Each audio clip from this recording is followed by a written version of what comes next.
a poem written by Alden Solovey called Waiting, written in a bomb shelter. The neighborhood grocery stores are open early so that we can stock up for war. This is how we bring in this Shabbat today. On this day of fear and sheltering, gathering what we need, medicines, food, water, pillows, and books, for a Shabbat that will bring neither rest nor comfort. Pray for peace. Pray for Israel. Pray for the children of all nations. Pray that Shabbat arrives in peace. Well, Shabbat certainly has not arrived in peace in Israel this evening.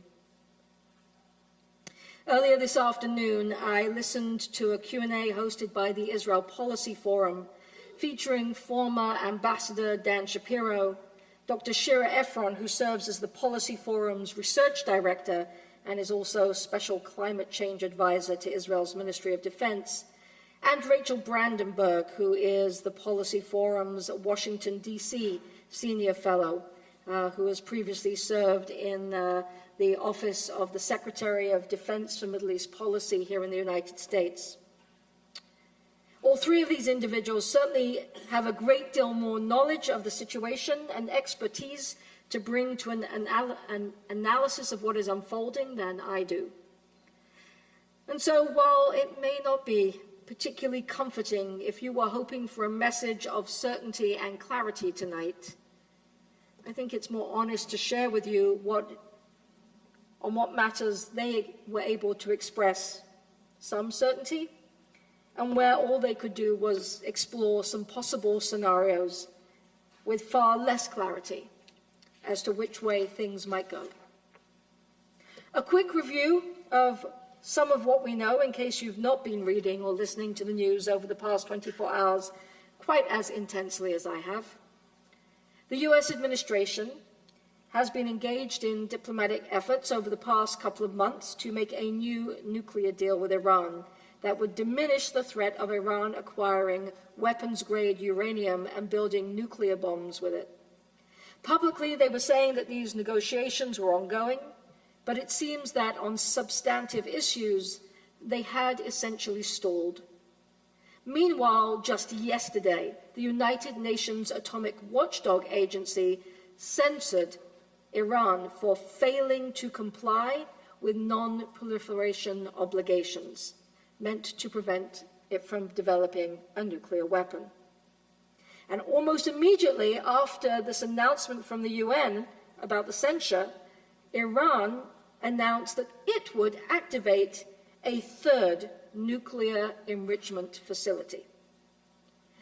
All of this is important backdrop to help understand Israel's actions last night. Iran has ballistic missiles capable of reaching into Europe. It has for decades declared its genocidal intent to destroy Israel, and as we know, it funds and provides weapons to its proxies Hezbollah, Hamas, and the Houthis in Yemen. David Horowitz, editor of The Times of Israel, explained why Israel decided it needed to take decisive action now. He wrote, "Why preemptive? Because in the assessment of Israel's security chiefs, Iran's nuclear weapons program had advanced to the point of an existential threat from a regime avowedly seeking to bring about Israel's destruction. After years of vows to take military action, the IDF's chief of staff, Eyal Zamir, in a statement to the nation, declared that the situation had reached the point of no return." Iran was indeed enriching uranium to worrisome levels. It's believed to just be weeks from having enough fissile material to make several bombs. Israeli officials described this strike last night not as a one-off attack, but as the opening salvo of a war, and they told Israeli media that it might last at least several weeks. And a few hours after the attack began, while we were here having a wonderful program last night, learning from Judy about the Jews of Shanghai, the Israeli military reported that about 100 armed drones, as well as ballistic missiles, had been launched from Iran toward Israel as a response. Soon after, the IDF said it had control over the situation and had intercepted those incoming missiles and drones, and the Jordanian military also said that they had intercepted several unmanned aerial vehicles in its airspace.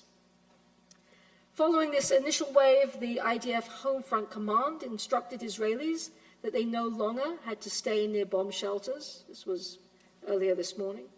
However, most other safety directives, namely the closure of non-essential businesses and a ban on public gatherings, remained in effect. There was going to be Pride in Tel Aviv this weekend. That is being cancelled. Also, in accordance with military directives, the country's chief rabbis have directed synagogues to forego Shabbat services this Shabbat. And just a couple of hours ago, when I was trying to put my thoughts together for this evening, there was another barrage of missiles sent from Iran to Israel, including 2 that landed in Tel Aviv. And as I was driving on my way here again, the red alert app that I have on my phone went off a 3rd time. The last I looked at the headlines just before the service started, they were reporting over 60 people in Israel had been injured. I've not yet seen any reports of casualties. There is? Thank you. 1 woman from Tel Aviv. Just note for a moment, Israel targeted those in top positions in the Iranian military and scientific leaders of the nuclear project and the nuclear facilities themselves. Iran is targeting civilian populations in Israel. Iran's highest-ranking military officer, the head of its elite Revolutionary Guard Corps and its Air Force, and a former national security chief were all killed last night. Israel attacked the Natanz nuclear facility with its many subterranean levels, which is thought of as the beating heart of the Iranian nuclear program. And the Israeli military has reported, and there's been some satellite footage, saying that it has caused significant damage there, hitting an underground compound that was housing centrifuges.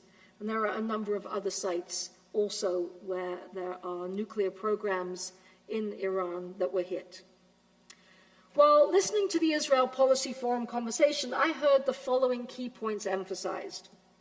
First of all, the impressiveness of the operation itself, what Israel was able to do with pinpointed attacks, and you may have seen that included having members of Mossad actually in Iran who were able to launch drones from within the country.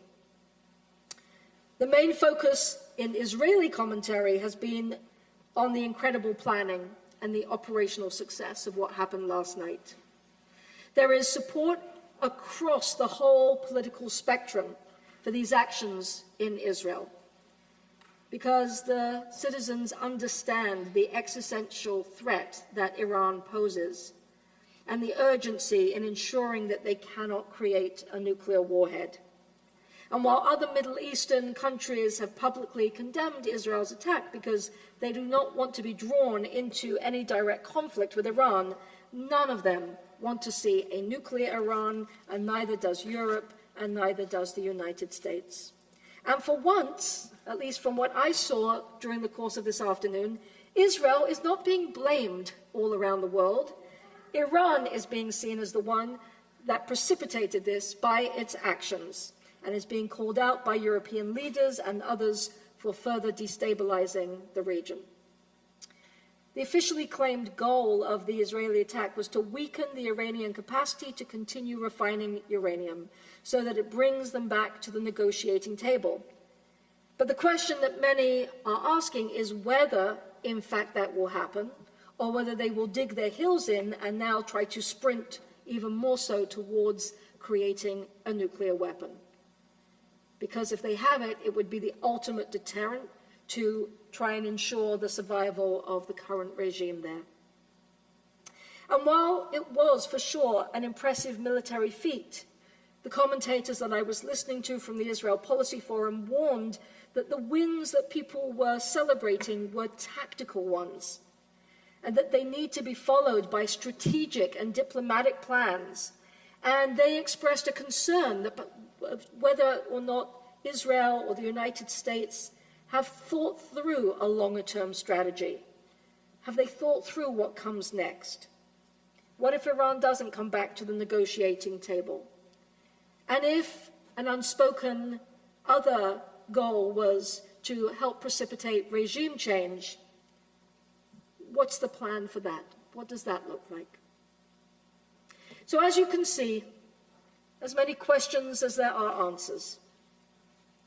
We are living through a moment in history, and we've been heading toward this for some time.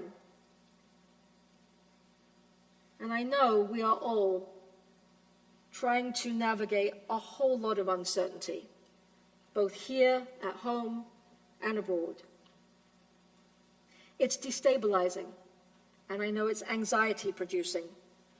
And we all respond in different ways. Some will retrench to their homes and their families. Some find comfort in old traditions and nostalgia for an imagined past.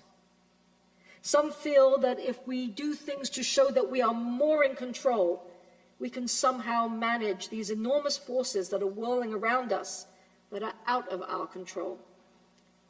Some stay focused on the ways that we can be loving and caring of each other and of those who are suffering the most through these unsettling times, because that's how we try to hold on to a sense of morality and good in the midst of darkness. And others allow themselves to fully feel the anger and the frustration and are less able to tolerate difference in this moment. You may be feeling some of these things, and I don't have a prescription for you. But I do want you to be a little forgiving of yourself and others as we all navigate these uncharted times together. Yesterday, I was at a meeting of the Massachusetts Board of Rabbis. We spent some time studying with Rabbi Shai Held, who runs the Hadar Yeshiva in New York City. And we ended our study time together reflecting on the theme of hope. So let me end with a thought that he shared, expressed by British scholar Terry Eagleton in a book he wrote called Hope Without Optimism. And he reminds us that hope is needed when the situation is at its starkest, not optimism. Hope is because I'm committed to a different reality when I'm not optimistic that things are going in the right direction. I thought that was a really interesting concept. Hope is because I am committed to a different reality when I'm not optimistic that things are going in the right direction. To be optimistic means to look at things just as they are right now and to have a feeling, hey, it's going to be okay. Look. Hope isn't that. Hope is to recognize that something needs to change, and then to be dedicated in whatever way we might feel able, at the small level or the larger, to advocate for and act for that change. Together, let us commit. Let us not give up on hope.